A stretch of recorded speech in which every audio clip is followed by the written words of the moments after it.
After the collapse of the Soviet Union, the newly independent Russian Air Force found itself in a somewhat unusual set of circumstances. It inherited a fleet of some of the most advanced combat aircraft in the world at the time, but didn't have the financing to keep most of them in service, and upgrades to keep pace with new technology were almost out of the question.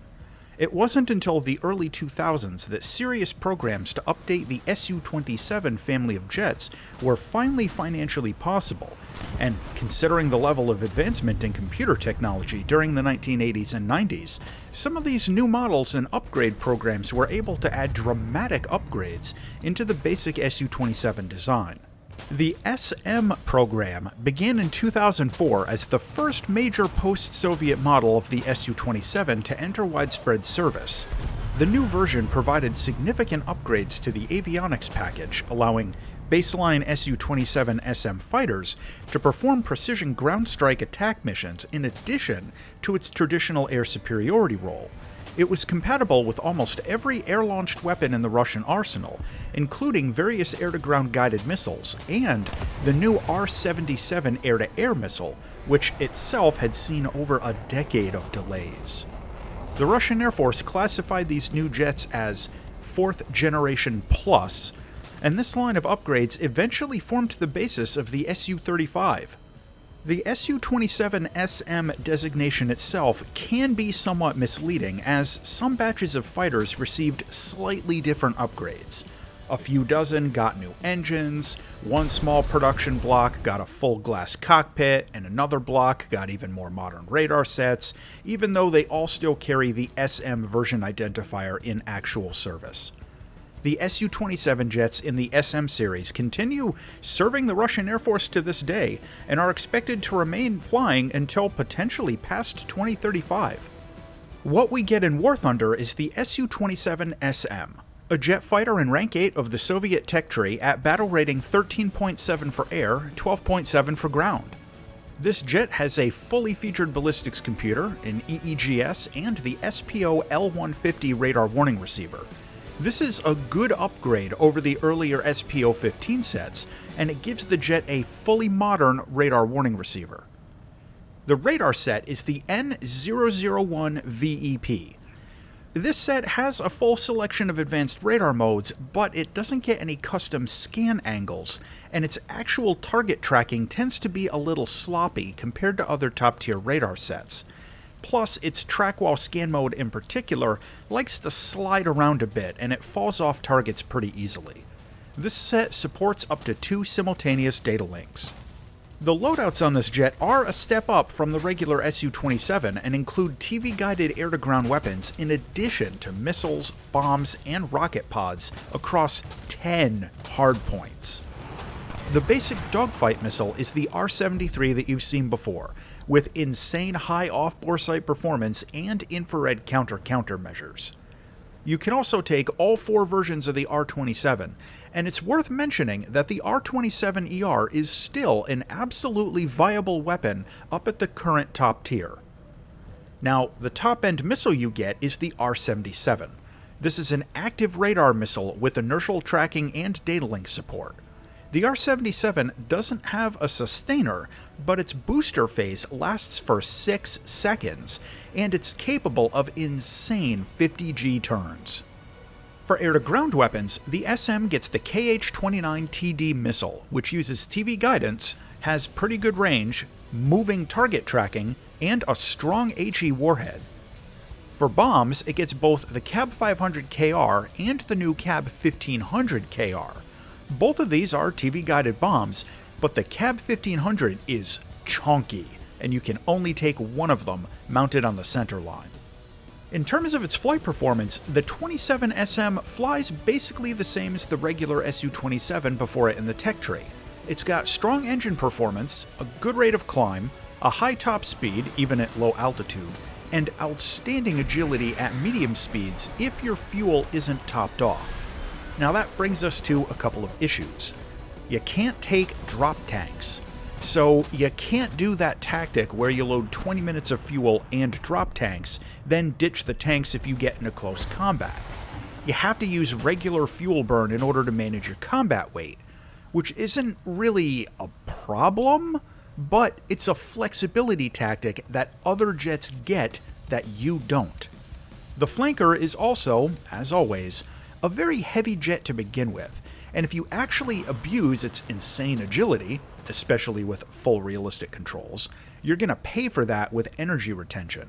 High alpha maneuvers tend to dump speed a lot more in this jet than they do in most of the other top tier jets. Now, it also likes to wobble a bit on the longitudinal axis due to some quirks of the fly-by-wire system that would take too long to go into. This, again, isn't really a problem, but it's a little behaviorism to know about. It's not you, it's the plane. Now, as a gentle reminder, the sweet spot for close combat agility with the flankers is usually in between about 550 and 750 kilometers an hour, depending on your altitude. Now, taking this thing up into air battles, oh boy, where to begin? The radar set on this plane is an enormous disadvantage in the current top-tier missile meta, as of making this video. The track-while scan just doesn't really work very well, and it only supports 2 data link channels, so the Su-27SM ends up with significantly lower BVR potential than most of the other Rank 8 jets. Right now, the person who wins a BVR fight is very often just going to be the one who gets the first shot off, because it forces the other plane into going cold and doing defensive maneuvering and all that. Well, this jet usually won't get the first shot, unless you're okay potentially wasting missiles, firing off long-range yeets that may or may not be targeting empty sky, enemy missiles, or maybe some chaff. Now, the head-on track-while scan tends to be a little better than the regular track-while scan, but with all of the usual caveats about head-on radar modes. It's not that this jet can't do BVR. It absolutely can, it's just at a slight disadvantage. Up close, again, the sensors can hold it back a little. Even using the helmet-mounted sight, the radar seems to just have a really hard time locking targets at close range, regardless of altitude or radar mode. And since active radar missiles are so damn lethal at low-medium range, again, whoever gets the first shot is pretty often going to be the one who wins the engagement, so another slight disadvantage. Since you can't fire at a target, your sensors won't designate. Now, I'll mention this because I know if I don't, I'm going to get a bunch of comments assuming that I didn't know something that's pretty obvious. But you can use your IRST sensor in close combat to lock a target, and then switch back to regular radar and fire a missile. It does work. However, in my experience, fumbling around with the extra keybinds in the chaos of sensory overload 3-on-1 close combat is an extremely heavy pilot workload that really may not be workable in a lot of situations. In terms of ground attack, this jet gets some new TV-guided weapons which make it a bit more capable in close air support. Don't bother with bombing runs in air battles or anything, but out over a ground battle, this is a fully capable multi-role fighter that can credibly attack ground or air targets. Visually, it's a flanker. The IRST is moved off-center a bit up on top of the nose, but generally it's got the same badass looks as other jets in the series. You get a few paint job options, and my personal preference is the gray camo pattern. Landing the Su-27SM is the same as its predecessor. You can drop gear and flaps at about 600 kilometers an hour, and the plane has a set of drag chutes, but just remember, it's still a heavy jet, so you are going to want to watch the throttle on final approach. Now, the cockpit is something I want to discuss for a moment. The all-around visibility is excellent, and there are actually a couple of standout features. You get a large radar warning receiver display right in the center of the console in a good spot, along with 2 huge MFDs. One of the display options is a PPI tactical display that shows detected targets, their travel direction, and the WES for your currently selected missile, along with options for moving map displays, a HUD overlay, and an ordnance tracker. This is a big upgrade over earlier Soviet lineage jets, and if you're a sim player, the upgraded cockpit alone might make this worth the grind from the basic Su-27 model. To close out on the Su-27SM. This jet carries an enormous quantity of high-performance air-to-air missiles. It has outstanding flight performance, it gets TV-guided weapons for ground attack, and its cockpit is a huge upgrade over earlier Soviet lineage jets. However, the radar sometimes has problems tracking and locking targets, and its supply of countermeasures can run out faster than you might think. The final verdict on the Su-27SM is that this plane's sensor system really holds it back in the current top-tier active radar missile meta, especially in BVR engagements.